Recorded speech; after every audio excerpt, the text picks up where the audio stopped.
사사기 17장 1절에서 6절까지의 말씀, 저와 여러분 한 절씩 교독하시다가 마지막 6절은 다 같이 한 목소리로 봉독하겠습니다. 에브라임 산지에 미가라 이름하는 사람이 있더니 그의 어머니에게서 이르되 어머니께서 은 천백을 잃어버리셨으므로 저주하시고 내 귀에도 말씀하셨더니 보소서 그 은이 내게 있나이다. 내가 그것을 가졌나이다 하니 그의 어머니가 이르되 내 아들이 여호와께 복받기를 원하노라 하니라.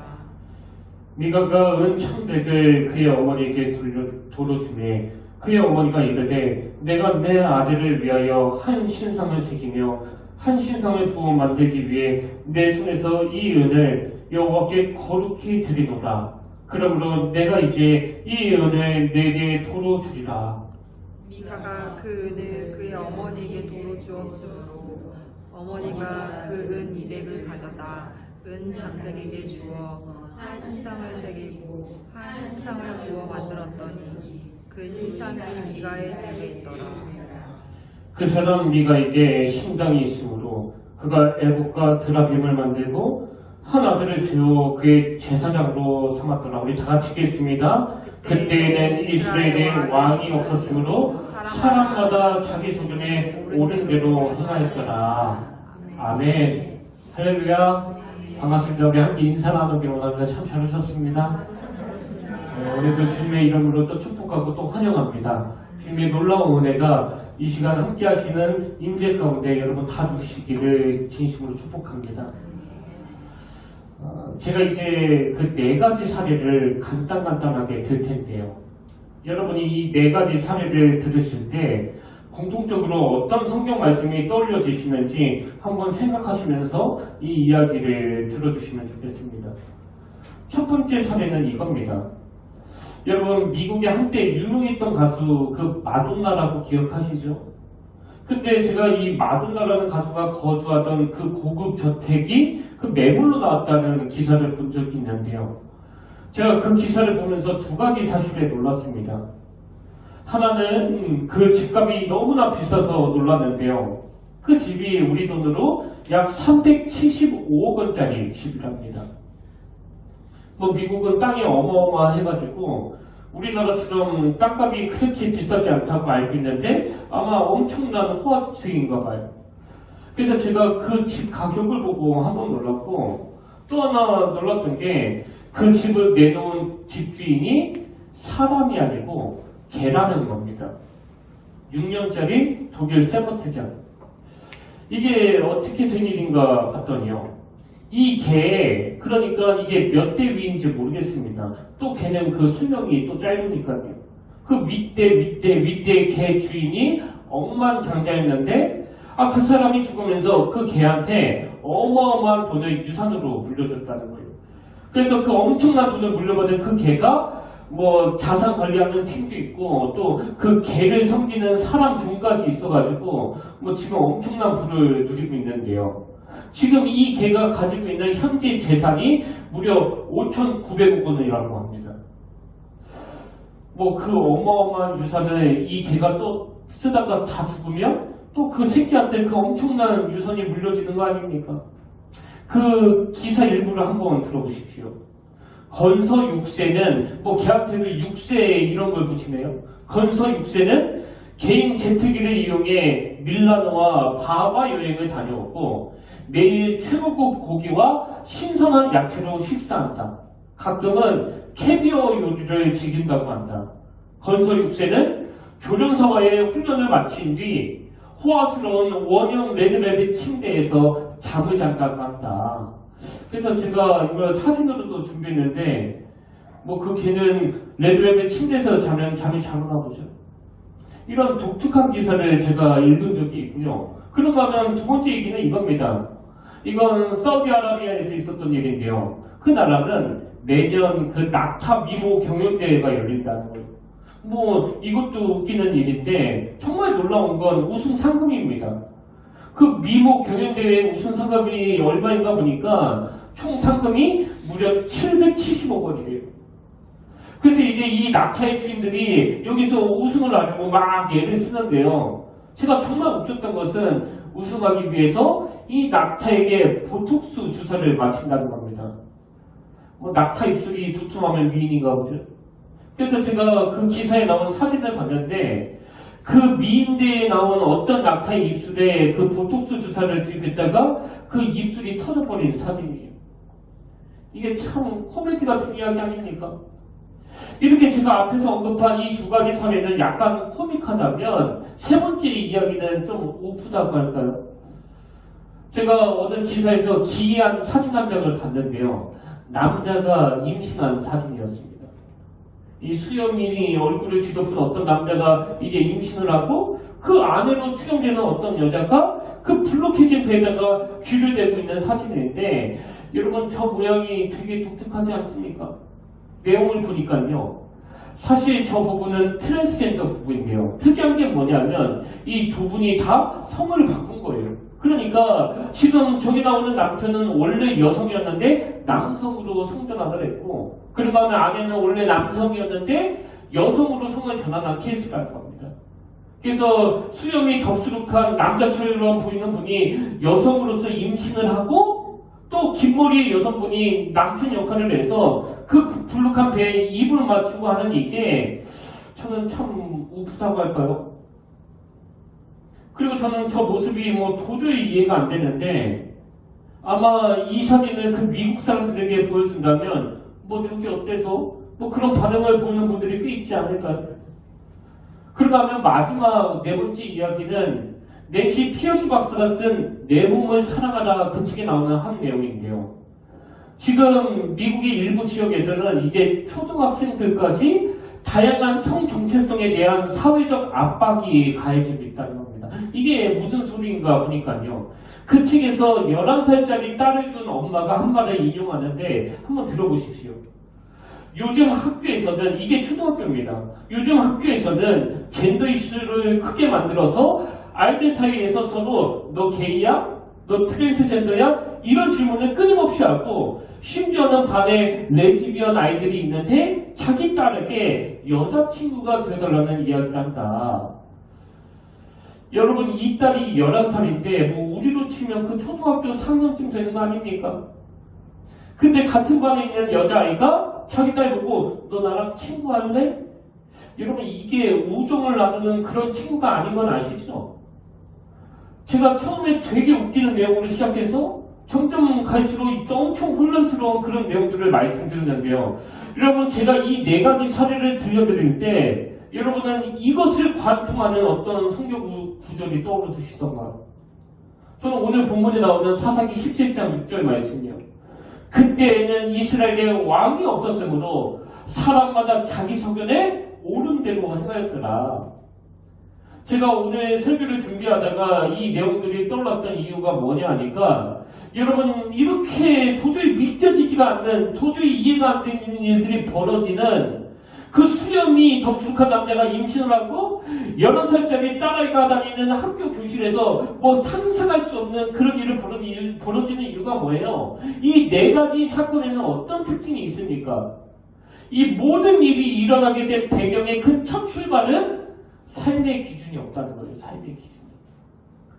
그리고 뭐 아무리 그 개를 좋아해도 뭐 정확히 무슨 사연인지는 모르지만 저도 뭐 그 개를 키워봤던 사람 아닙니까? 개 엄청 사랑하거든요.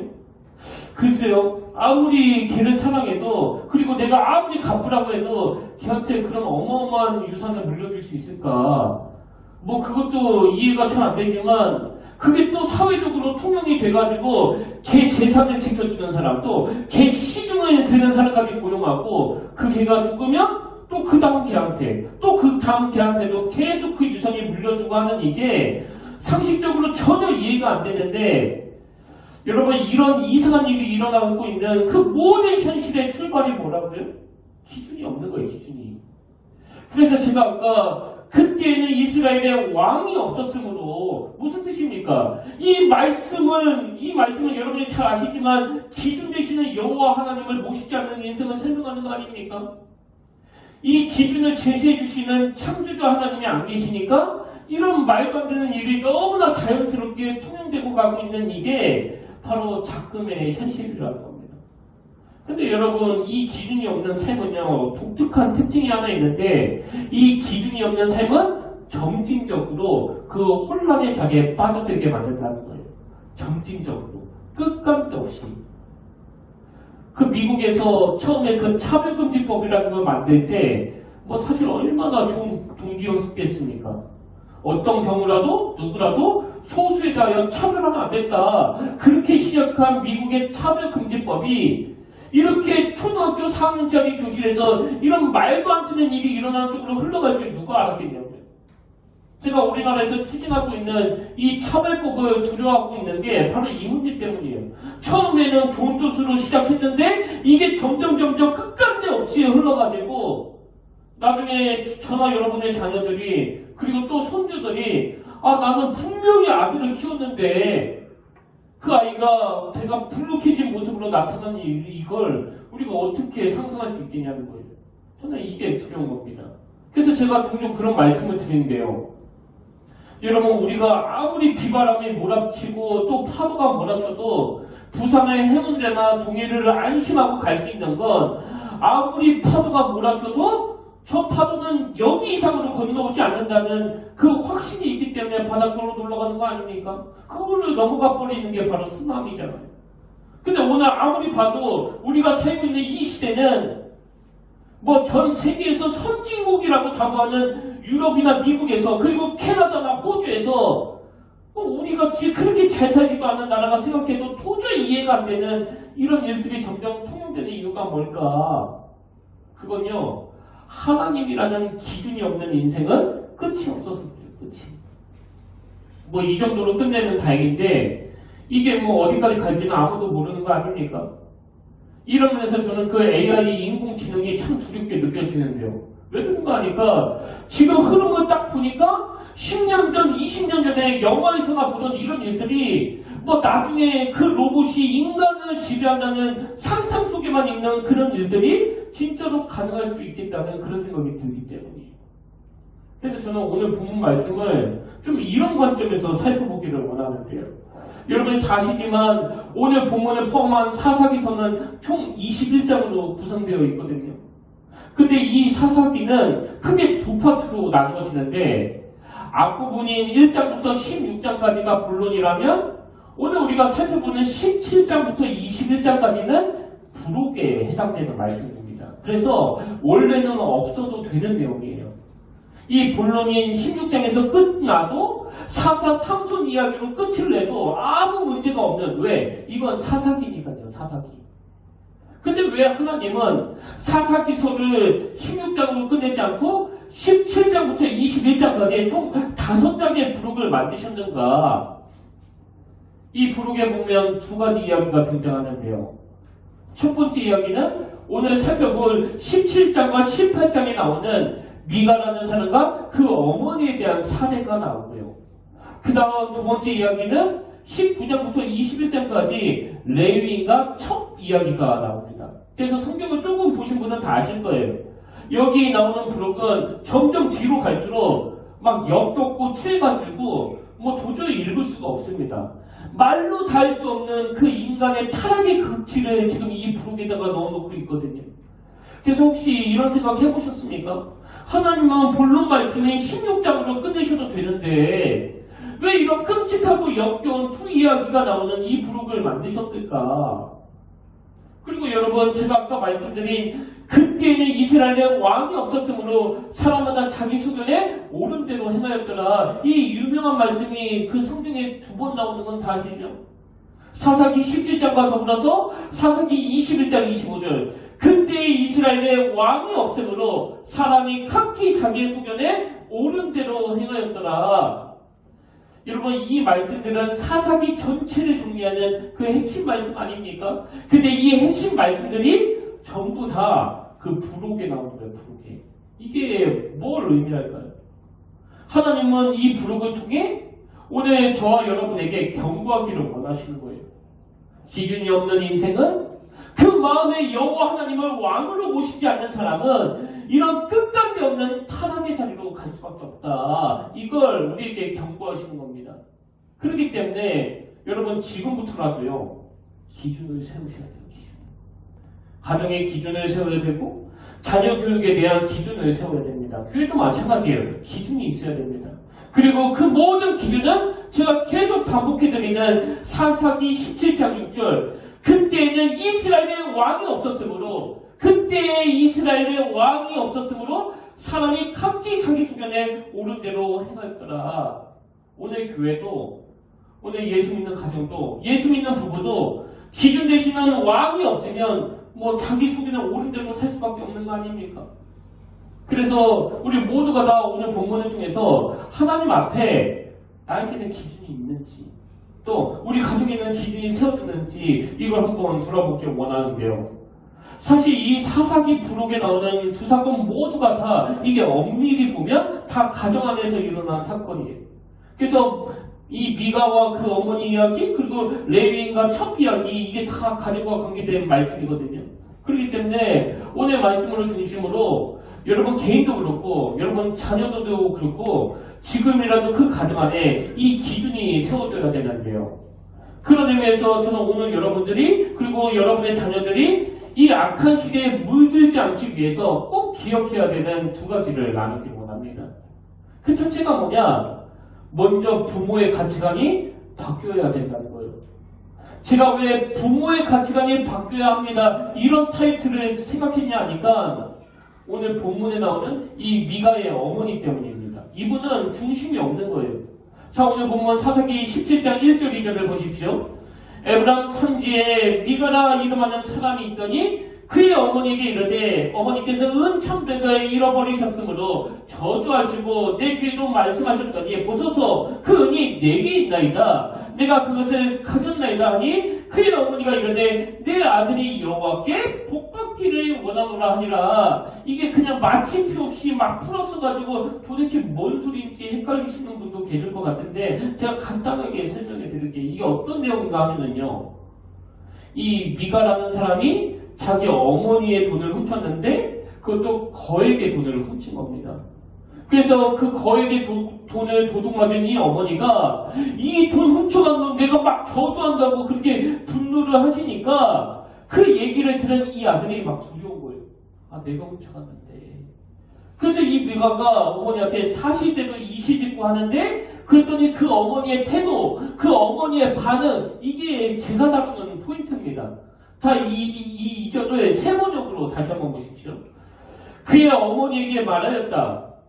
누군가가 은돈 1,100냥을 훔쳐갔을 때 어머니는 그 훔친 사람을 저주하셨습니다. 나도 이 귀로 직접 들었습니다. 보십시오. 그 은돈이 여기 있습니다. 바로 내가 그것을 가져갔습니다. 그랬더니 그 어머니의 태도를 보세요. 그러자 그의 어머니는 도리어 이렇게 말하였다. 얘야, 주님께서 너에게 복 주시기를 바란다. 지금 이 어머니는 자녀 교육에 있어서 그 기준이 없는 거예요.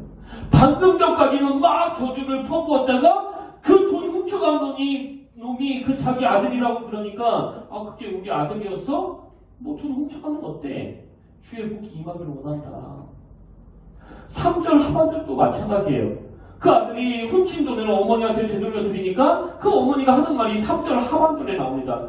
내 손에서 이 은혜 여호와께 거룩히 드리노라. 뭐 이것만 보면 엄청난 믿음의 결단을 한 것 같은데요. 3절 전체를 보면 이게 그런 내용이 아닙니다. 자, 3절 전체를 보십시오.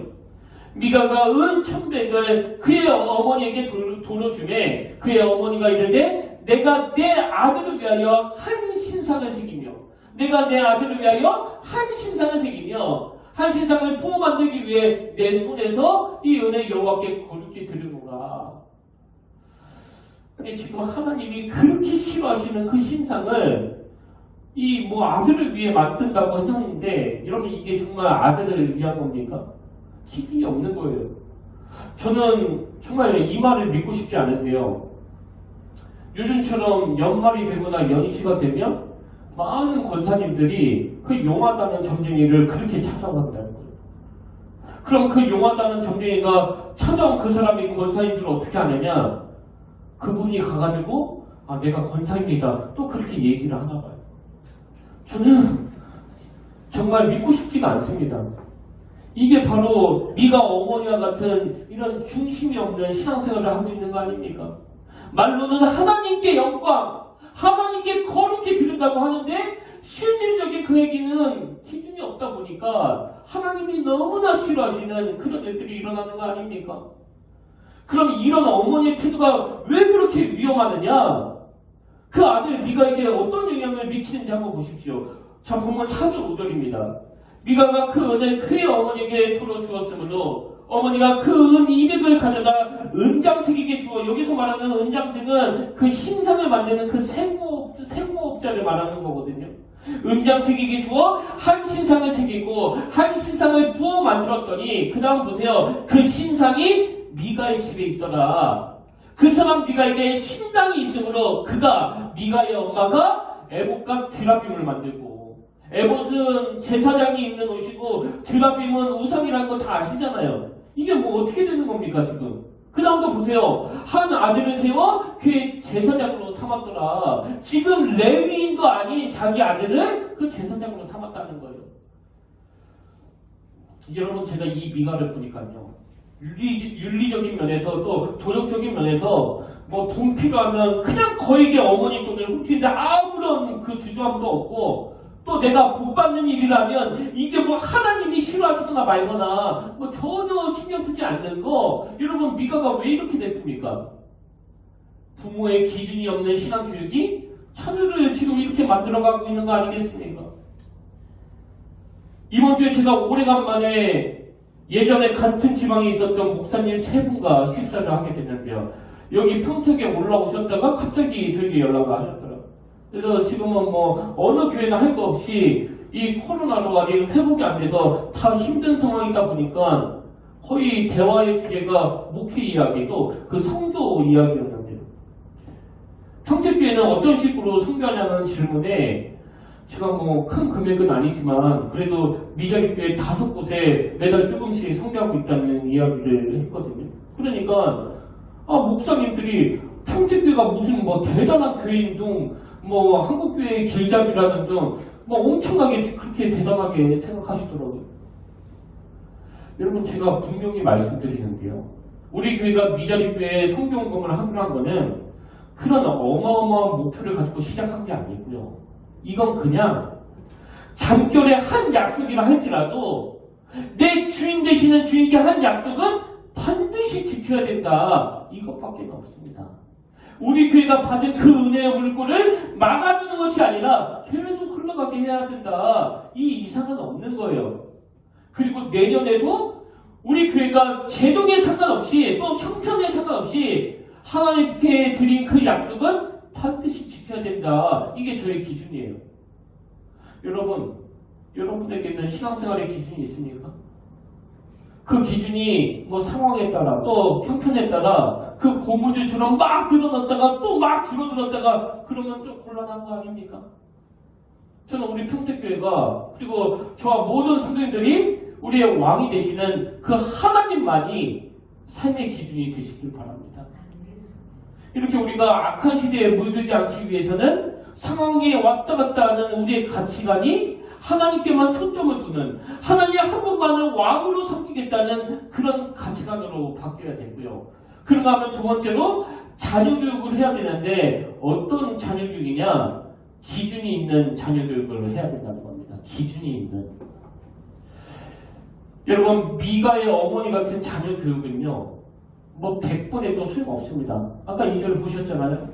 아들이 거에게 자기 돈을 훔쳐갔는데 그걸 꾸짖기는커녕 2절을 다시 보십시오. 보소서 그 은이 내게 있나이다. 내가 그것을 가져간다이다 하니 그의 어머니가 이르되 내 아들이 여호와께 복받기를 원하노라. 막 징계해야 되는 그런 상황에서 징계하지 않는 교육. 저는 이게 오늘 이 시대에 참 가슴 아픈 교육이라고 생각해요. 저는 아직 그 자식이 없지만요. 저에게 자식이 생긴다면 저는 정말 친구 같은 아버지가 되기를 원하거든요. 근데 친구 같은 아버지가 미가 어머니와 같이 모든 걸 허용하고 모든 걸 용납하는 차원의 친구 같은 아버지라면 저는 뭐 제 자식이 상처받을지는 몰라도 그런 아버지는 절대로 되고 싶지 않습니다. 여러분 그 애완견 훈련사 강영욱 씨 다 아시잖아요. 저도 예전에 강아지를 키울 때 이분이 알려주시는 여러 훈련 방법을 보고 많이 배웠었는데요. 여러분도 다 느끼셨겠지만 이분은요, 강아지를 정말 사랑하는 분이에요. 보고 있으면 와, 뭐 이렇게까지 개를 위해 주나? 뭐 이런 생각이 저절로 들게 만드는데, 제가 놀라는 게 뭔지 아십니까? 이렇게 강아지를 사랑하는 그 조련사가 그 강아지 훈련시킬 때 보면 뭐 피도 눈물도 없습니다. 어떨 때는요, 이건 동물학대 아닌가? 그런 생각이 들 정도로 정말 가혹하게 다뤄요.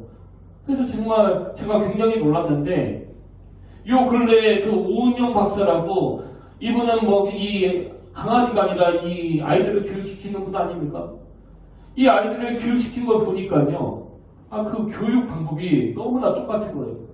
굉장히 단호하고 굉장히 철저하게 부모와 자녀 사이의 위계 질서를 가르치는 이 교육 원리는 그 강영욱 씨나 오은영 박사나 똑같다는 겁니다.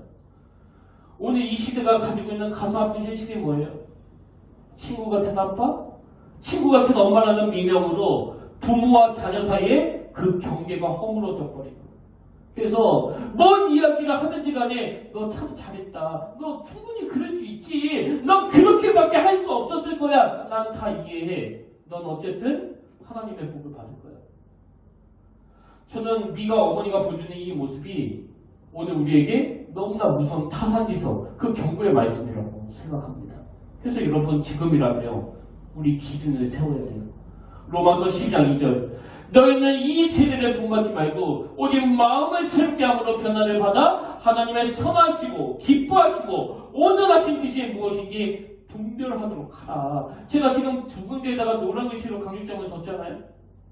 하나님께서는 왜 너희는 이 세대를 본받지 말고 이걸 여기에다가 넣으셨을까요? 껄핏하면 이 시대를 본받을 수밖에 없는 게 바로 우리라는 걸 좀 인식 좀 하라는 겁니다. 제가 막 설교하면서 잘난 척하고 떠들어대지만 저는 제 양심을 걸고 말씀을 드리는데요. 내버려두면 이 시대를 본받는 목회를 할 수밖에 없는 게 바로 저예요. 그래서 두려워하는 거 아닙니까? 그런가 하면 맨 끝부분에 나오는 분별하도록 하라. 뭘 분별하라는 거예요? 하나님의 선하시고 기뻐하시고 온전하신 뜻이 뭔지를 분별하라는 거예요. 근데 여러분, 여기에 중요한 포인트가 있는데요. 여기 나오는 분별, 이 단어는 헬라어로 도키마 제인이라는 단어거든요. 그래서 이 단어는 영어로 말하면 테스트 앤 어프로브, 그러니까 우리말로 하면 시험해보고 증명하라, 그런 뜻입니다. 이게 뭘 의미하는지 다니엘서에서 너무 잘 설명하고 있는데요. 자, 다니엘서 1장 8절 9절을 보십시오. 다니엘은 뜻을 정하여, 딱 중심을 세웠죠. 다니엘은 뜻을 정하여 왕의 음식과 그가 마시는 포도주로 자기를 더럽히지 아니하리라 하고, 자기를 더럽히지 아니하도록 환관장에게 구하니, 그랬더니 9절, 하나님이 다니엘로 하여금 어떻게 하셨습니까? 환관장에게 은혜와 긍휼을 얻게 하신지라. 이게 테스트 앤 어프로브 아닙니까? 이게 바로 시험해보고 증명하라는 그 말씀 아닙니까? 하나님의 말씀으로 기준을 세우면 뭐 맨날 손해보는 것 같고 맨날 억울한 것 같아도요, 여러분, 여기 증명하라는 게 뭘 의미하는 겁니까? 하나님의 은혜를, 하나님의 일하심을 발견하라는 거예요. 발견하라, 삶에서. 그래서 평소에는 잘 느끼지 못했던, 평소에는 잘 알지 못했던 그 하나님의 은혜를 하나님의 말씀을 기준 삼는 그 행위를 통하여 발견하는 거, 이게 바로 테스트 앤 어프로브예요. 전도도 마찬가지 아닙니까? 뭐 커피 전해주고 양말 주면서 교회 나오라고 하면 그것도 전도의 한 방법이지만요, 근원적으로 전도는 내가 예수 믿음으로 해서 내 삶에 어떤 변화가 있는지를 세상 사람들에게 증명해내는 것, 이게 바로 전도 아닙니까? 시험해보고 증명해내는 거예요. 그래서 김기창 교수님의 책에 보니까 이 사사기를 이렇게 압축해서 설명하더라고요. 사사기는 이스라엘 백성이 샬롬의 땅에 들어왔으면서도 샬롬을 누리지 못했던 엔샬롬, 여기 엔이라는 건 부정 접보 아닙니까? 샬롬을 누리지 못했던 엔샬롬의 시대였음을 그리면서 오늘날 그리스도인들 역시 샬롬의 땅에서 엔샬롬을 경험하는 이유가 무엇인지 내 곱진하게 그리고 있다. 무슨 뜻이에요? 하나님이 허락하신 샬롬, 그 평화의 땅에서 샬롬 없는 삶을 살았던 게 이스라엘 백성이라고 한다면 오늘날 그리스도인들도 마찬가지라는 거예요. 여러분 아까 그 사진들 보셨잖아요. 우리 이제 뭔가 꿈틀거려야 돼요. 증명해내야 됩니다. 미국과 유럽을 점점 닮아가는 지금 우리나라의 심정 속에서 다니엘처럼 테스트 앤 어프로브 말씀을 통해서 정확한 기준을 제시해 주시는 그 하나님이 저와 여러분에게 어떤 은혜와 어떤 긍휼을 베푸시는가를 시험해보고 또 삶을 통해서 증명해 내셔야 되는 게 그게 바로 예수 믿는, 그게 바로 예수님을 기다리는 우리들의 사명이라는 겁니다. 그래서 저는 오늘 결론을 이렇게 맺길 원하는데요. 여러분, 여기 주님을 기다리는 사람들, 주님을 기다리는 사람들은요, 무슨 버스 기다리듯이 아무것도 안 하고 그냥 정류소에 앉아있는 사람들이 아닙니다. 주님을 기다리는 사람들은 네가 어머니와 같은 그런 부모가 되지 않기 위하여, 또 네가 같은 그런 자식이 되지 않기 위하여 이 땅에 오신 예수 그리스도를 내 삶의 기준으로 삼고 살아가는 사람들이에요. 그래서 오늘 이 시대는 샬롬, 이 샬롬을 잃어버린 시대라면, 그래서 때때로 손해보는 것 같고 때때로 억울한 것 같아도 이 주님을 기준으로 살아갈 때 내 안에는 하나님의 샬롬. 저는 오늘 예수 믿는 우리 교회와 우리 가정과 우리 성도들에게 하나님의 넘치는 샬롬의 은혜가 있기를 원합니다. 그리고 무엇보다도 여러분과 여러분의 자녀들이 주님 오심을 기다리며 이 세상과 구별된 삶을 살아갈 때, 하나님을 내 인생의 왕으로 모시고 살아갈 때 사람을 통하여 일하시는 그 하나님의 역사가 어떤 것인가를 목도하게 되시길 주님 이름으로 축복합니다. 저는 오늘 결단 찬양으로 우리에게 소원이 하나 있네. 주님 다시 오실 그날까지 우리 가슴에 새긴 주의 십자가 사랑. 여러분, 오늘 목회하는 저도, 예수 믿는 여러분도 예수님을 내 삶의 왕으로 모심으로 해서 앞으로 감수해야 되고 또 포기해야 되는 그런 상황들을 계속 마주하게 될 텐데요. 그럴 때 우리 모두가 다 그 고무잘 잡대를 들이대는 것이 아니라 하나님의 말씀을 기준 삼음으로 제 삶에도 또 여러분 삶에서도 하나님의 샬롬이 어떤 것인 건가를 누리게 되시길 바랍니다. 우리 가사를 생각하시면서 하나님 앞에 참 회개하는 마음으로 또 소망을 꿈꾸면서 이 찬양 불러드리기를 원합니다.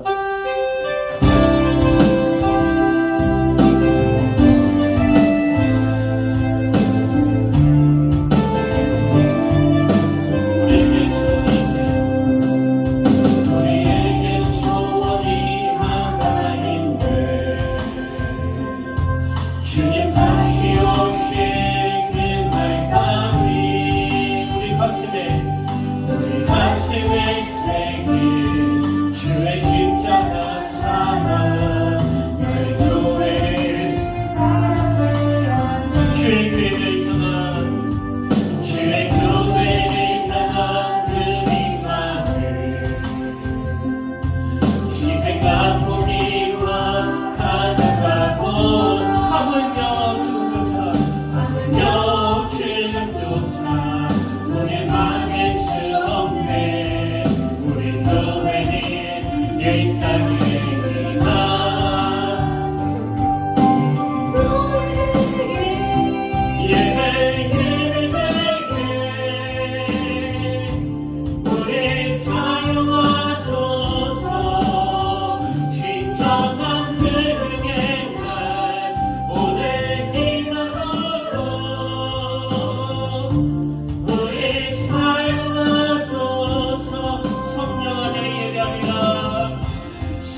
시간 은혜의 자리로 나아가길 원하오니 은혜의 자리에 나아가길 원하는 주의 자녀들마다 성령님 충만케 하여 주시옵소서. 오늘 우리가 미가의 어머니처럼 또 미가처럼 삶의 중심이 없이 신앙생활을 하고 있지 않는지를 돌아보며 아버지 이 시간 회개의 자리로 나가기 원합니다. 아버지 제가 바로 미가의 어머니였습니다. 제가 자녀를 그렇게 중심 없이 길렀습니다. 우리가 또 우리 자녀들이 이 세상의 악한 영향력에 물들지 않기 위하여 먼저 부모된 우리가 하나님 중심이라는 이 기준이 딱 세워지게 하시고 자녀들에게 그 기준을 가지고 교육하되 미가의 어머니처럼 그때그때마다 고무줄처럼 잘라지는 교육이 아니라 하나님의 말씀으로 일관되고 중심이 있는 그런 교육이 이루어지게 하여 주시옵소서.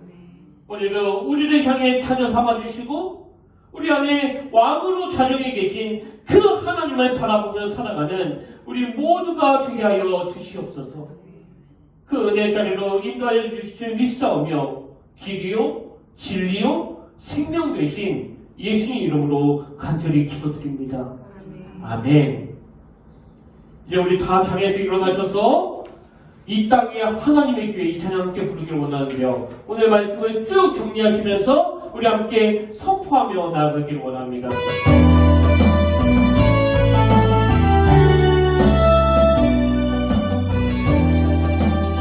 이 땅에 하나님의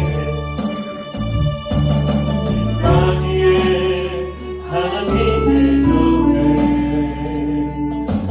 의심에 나가기 원한 덕질을 뭐냐 덕질을 가냐 외치는 소리로 거듭거듭 피어 성령이여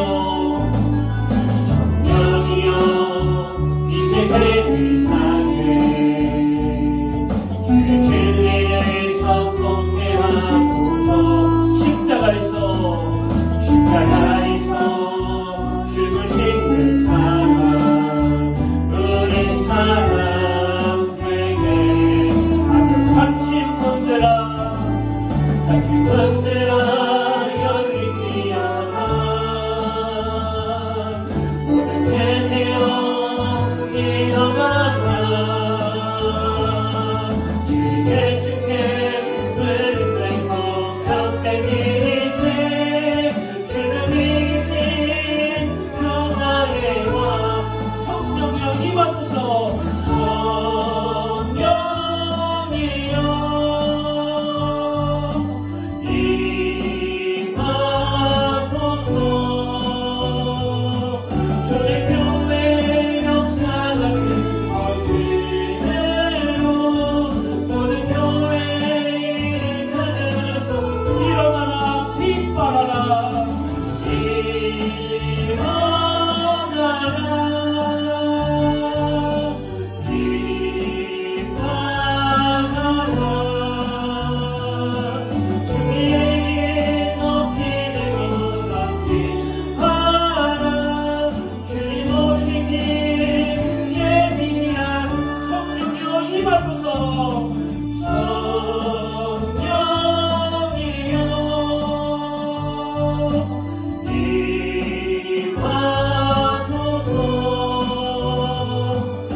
일어나라 빛바라라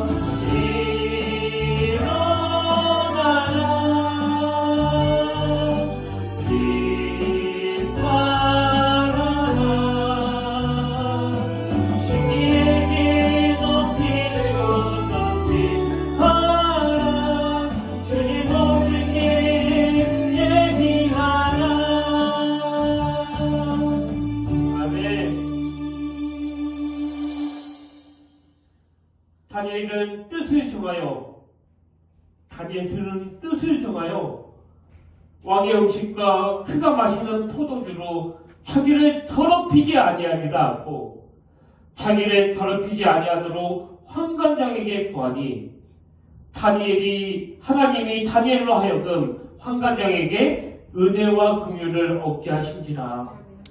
하나님의 허락하신 그 샬롬의 땅에서 불안해하고 두려워하며 샬롬 없는 삶을 살았던 그 이스라엘 백성들처럼 혹시 오늘 예수 믿는 우리가 너무나 혼란스러운 이 세상에 물들어가면서 샬롬의 하나님을 주인으로 섬기면서도 불안해하고 두려워하고 있는 건 아닌지 우리의 모습을 돌아보게 하시니 감사드립니다. 아버지, 우리의 삶이 중심도 없고 기준도 없어서 그때그때마다 필요에 따라 하나님을 찾는 신앙인이 아니라 우리 삶의 왕은, 우리 인생의 왕은 오직 하나님 그분밖에 없음을 고백해 드리기를 원합니다. 그분이 내 삶의 기준이 되고 중심이 될 때, 그래서 잃어버렸던 그 삶의 중심이 되찾아질 때 하나님의 샬롬이 회복되는 줄 믿사오니 오늘 우리와 우리 자녀들과 우리 가정과 우리 교회와 한국교회에 이런 놀라운 역사가 일어나도록 다시 한번 은혜를 내려주시고 우리 삶을 통해 예수 그리스도 그분만이 우리의 왕되심을 삶에서 증명해내는 그런 믿음의 자녀들이 되도록 함께하여 주시옵소서. 이제는 우리 주 예수 그리스도의 은혜와 하나님 아버지의 타함없는 사랑과 성령님의 감동 감화 위로를 통 충만하심의 역사가 오늘 주신 말씀이 내 마음 중심을 회복시키는 능력의 말씀으로 받고 그 은혜로 이 세상에 나아가기로 다짐하며 예배하는 모든 주의 자녀들 머리 위에 지금부터 영원토록 함께 하시기를 간절히 축원하옵나이다.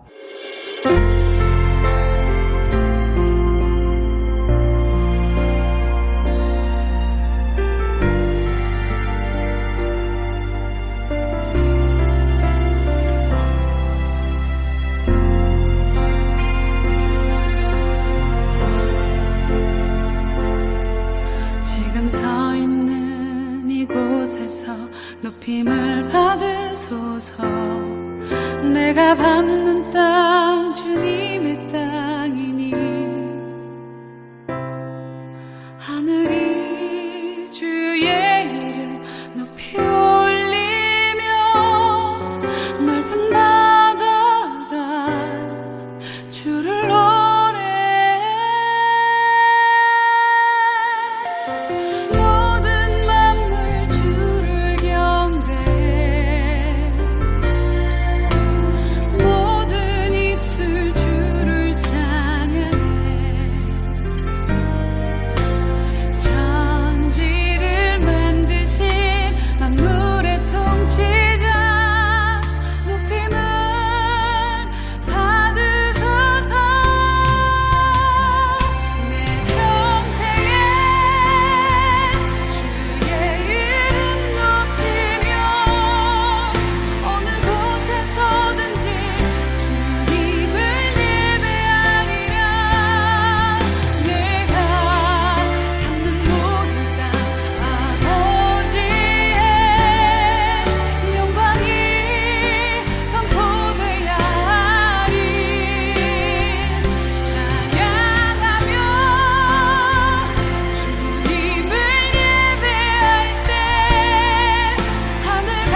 주소서